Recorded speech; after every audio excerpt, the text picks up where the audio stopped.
Dit is het journaal voor dit moment. Red de bankiers. Dat is de naam van een nieuwe campagne die gestart is door angstige bankiers en hun politieke vrienden. Deze bankiers komen binnenkort collecteren bij u in de buurt om geld op te halen. De banken hebben miljarden uitgeleend aan landen als Griekenland en Portugal en zijn als de dood dat er niet wordt terugbetaald. In het kader van deze campagne hebben twee zingende zusjes uit Elslo een strijdlied gemaakt.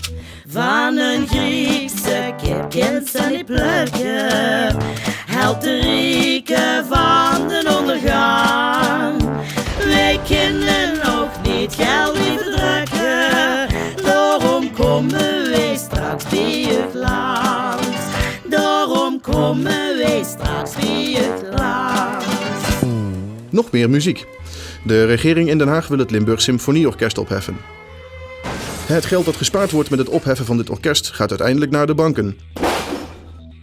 Hierdoor kan gelukkig onze topman van ING zijn tweede huis blijven bekostigen. Het nieuwe provinciebestuur gaat flink bezuinigen op zorg, sociale zaken en armoedebeleid. Wel wordt er veel geld geïnvesteerd in asfalt en megastallen. Hier is onze verslaggever. Meneer Verheijen, gedeputeerde van de provincie, waarom snijden in armoedebestrijding? Kinderen die opgroeien mogen niet de dupe worden van de armoede van de ouders. De vraag is, heeft de provincie daar een rol in? Wat ons betreft niet.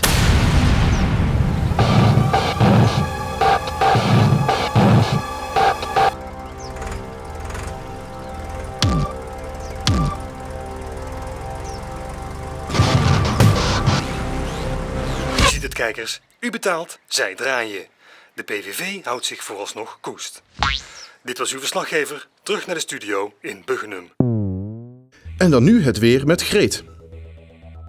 De komende dag verwachten we vanuit het westen veel regen. Het slechte weer komt altijd doet ingeland. Ze kunnen het land beter afgraven. En van het zand maken we dieken. Want als Nederland onderloopt, dan kunnen we niet al die Hollanders hier hebben. Dat gaat echt niet. Dat kan niet. Vol is vol. Bedankt Greet. Tot zover het journaal voor dit moment. Wij wensen u heel veel sterkte.